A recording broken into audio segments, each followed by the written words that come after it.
Hello friends, welcome to SRCC channel. आज हम class 11th का चैप्टर नंबर 4 का ऑब्जेक्टिव क्वेश्चन देखेंगे जो त्रैमासिक पेपर में आ सकता है। देखते हैं पहला नंबर क्वेश्चन। संवेग परावर्तन की दर बराबर होती है। तो संवेग परावर्तन की दर किसके बराबर होती है? बल के बराबर। अगला क्वेश्चन, किसी वस्तु के जड़त्व का कारण है। तो किसी वस्तु के जड़त्व का कारण क्या है? केवल द्रव्यमान।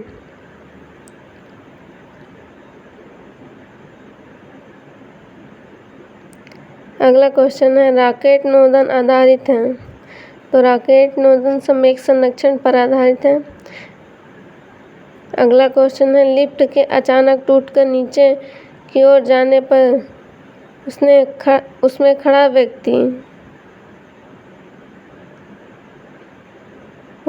व्यक्ति स्वयं को कैसा अनुभव करता है? तो इसका आंसर होगा, उसमें खड़ा व्यक्ति अपने आप को भारहीन अनुभव करता है।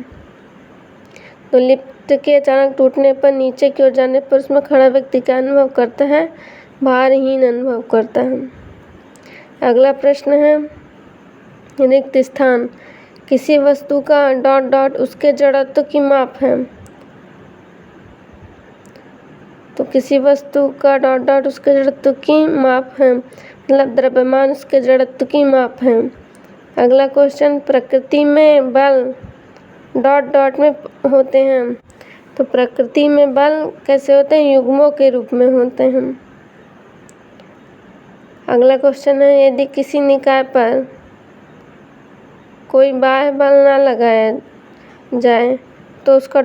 नियत होता है। यदि किसी वस्तु पर बाह्य बल न लगाया जाए तो उसका केवल संवेग नियत रहता है। अगला क्वेश्चन है, दो वस्तुएं समान वेग से गतिमान हैं तो भारी वस्तु का संवेग हल्के वस्तु के संवेग से ... होगा।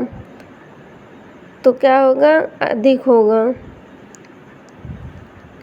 अगला क्वेश्चन है, न्यूटन के गति के नियम को जड़त्व का नियम कहते हैं। तो न्यूटन के कौन से नियम को जड़त्व का नियम कहते हैं? न्यूटन के प्रथम नियम को जड़त्व का नियम कहते हैं। अगला नंबर क्वेश्चन है, बल बराबर द्रव्यमान गुणे ... बल बराबर क्या होता है? द्रव्यमान गुणे त्वरण, इसलिए यहाँ पे क्या होगा? त्वरण। अगला प्रश्न देखते हैं। अगला प्रश्न है, एक वाक्य में उत्तर। जड़त्व किसी वस्तु के द्रव्यमान में किस प्रकार संबंधित है? तो जड़त्व किसी वस्तु के द्रव्यमान क्या है? समानुपाती होता है। जड़त्व द्रव्यमान के समानुपाती होता है, मतलब जड़त्व जिस वस्तु का द्रव्यमान जितना ज़्यादा होगा उस वस्तु का जड़त्व उतना ही अधिक होगा। अगला क्वेश्चन, पानी पर तैरते हुए द्रव्यमान के एक कार्क पर नेट बल का मान कितना होगा? तो पानी में तैरते हुए एक कार्क नेट बल क्या होता है? 0 होता है। अगला क्वेश्चन, वर्षा की बूंद नियत वेग से गिर रही है, उस पर क्रियाशील नेट बल का परिमाण व दिशा क्या होगा? तो इस पर नेट बल 0 होगा और दिशा नीचे की ओर होगी। मतलब वर्षा की बूंदें ऊपर से नीचे गिरती हैं तो उसका नेट बल 0 होता है और उसकी दिशा ऊपर से नीचे की ओर होती है। अगला क्वेश्चन है, लंबी कूद में खिलाड़ी कुछ दूर से दौड़ कर आते हैं ताकि वे अधिक दूरी तक कूद सकें। इसमें गति के किस नियम का उपयोग किया जाता है?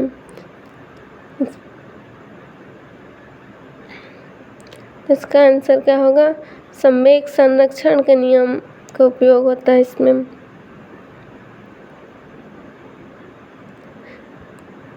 अगला क्वेश्चन है, एक पिंड समान वेग से चल रहा है, क्या उसके वेग को नियत रखने के लिए बल की आवश्यकता होगी? तो इसका आंसर क्या है? नहीं, इसके बल को नियत रखने के लिए कोई भी बल की आवश्यकता नहीं होगी।